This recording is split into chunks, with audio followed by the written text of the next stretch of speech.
Welcome to the second episode of the Gift Along series. I'm your hostess with the mostest thread, Angela Walters. In this episode, I'm going to show you how to make an easy zippered pouch. The pattern is free and it's so easy. And if you've never sewed a zipper before, well, you're in luck because I haven't either.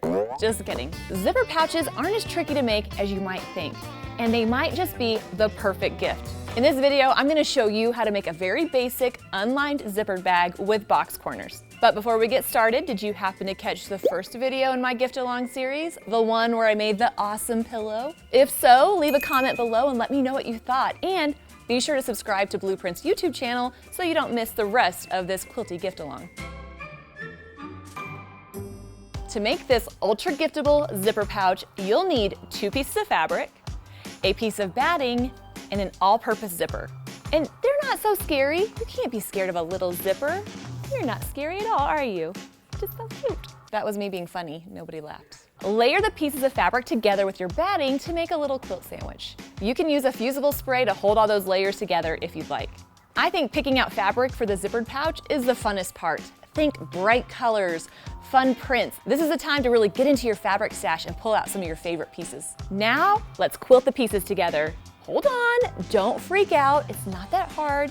The quilting is just gonna hold the layers together and make it look so pretty. You can use your free motion quilting foot and do some fun free motion quilting, but if that scares you, you can use your walking foot and do some straight line quilting, or even some decorative stitches if your machine has them. Most important thing, quilt those suckers together.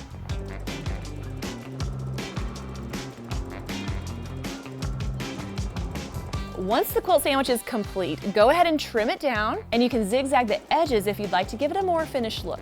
Now it's time to add the zipper. It's really not that difficult. Do you like how I'm talking like I'm an expert on the subject? I sewed my first zipper last year. First, you have to look at your quilt sandwich, and if you have 2 different kinds of fabrics, you have to decide which one you want to be the outside and which one you want to be the inside. So it's kind of difficult, but I think I'll make the bright side the outside. So I'm gonna lay the outside of the pouch up and take my zipper and put it right sides together with that. I'm gonna use my little clips to clip it in place so that I can sew it onto the sandwich. I'm gonna switch my walking foot out for my more narrow foot so I can get nice and close to that zipper. Then we'll repeat with the other side. Go ahead and fold it in half, line up the edge of the zipper with the other unfinished edge, pin it in place, and sew. Now I have a beautiful zippered tube. But that's not gonna really help me hold anything inside of it, so I'm gonna turn it right side out.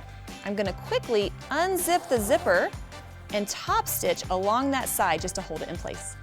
Now, top stitch is just a fancy way of saying sew another line in there to hold it in place. But it's also quicker too, so that's nice. I guess it would help if I took the little end off of it. It's hard to top stitch if you can't get the pieces apart. Oh. Now that I figured that part out, it's time to sew the edges. So turn the tube wrong side out again, and put the zipper towards the middle, and then sew a 1/2 inch on either side of your tube. And I have a pretty flat little case, but I'm gonna give this box corners to make it stand up a little bit more. Going to one corner, I'm gonna use a pin to hold it in place first and to keep that seam nice and pressed open. I have it nice and flat. I'm using my rotary cutter mat to measure out the 2.5 inches, and I'm gonna sew a line directly across right there. So we're almost ready to see what our beautiful pouch looks like, but first we have to trim off those little ends. And I'm gonna go ahead and run another little zigzag stitch here just to help secure it. I plan on using my zippered pouch quite a bit.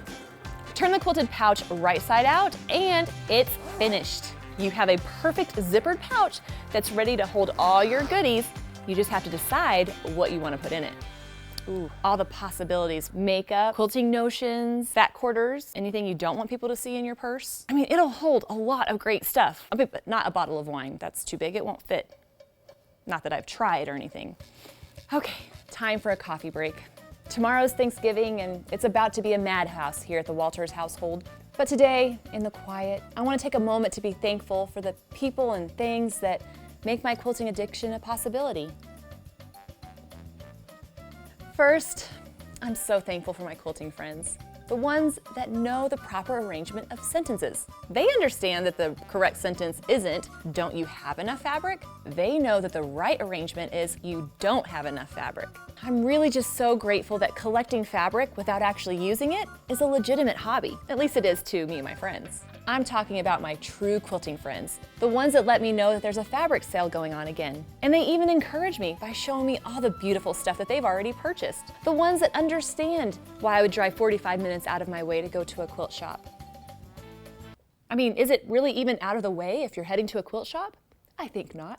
But I'm thankful for all my quilting friends, especially the ones that have a bigger stash, more unfinished projects, and spend more money at the quilt shops than I do. All I can hope is to be a great quilting friend to them in return. And I can't forget the non-quilters. They make my quilting addiction possible as well. I'm thankful for family members who have more expensive hobbies than me. I'm grateful for the delivery drivers that bring my fabric purchases to the house when most of my family is gone. And I'm especially thankful for my husband, who told me to buy something really nice for myself. So I came back with a long arm. And of course, I'm thankful for my family and friends. There's them too. But it's the quilters who really understand me. So here's a toast to all the quilters out there. So what do you think? Do you know that special quilter that you're gonna make this for? Go ahead and give it a shot and let me know how it turns out in the comments below. If you're newer to zippers and you have any questions, no worries, leave a question below because I know my quilters out there will help you out. And I'll see you next week where we finish up our gift along series with an expanded quilt.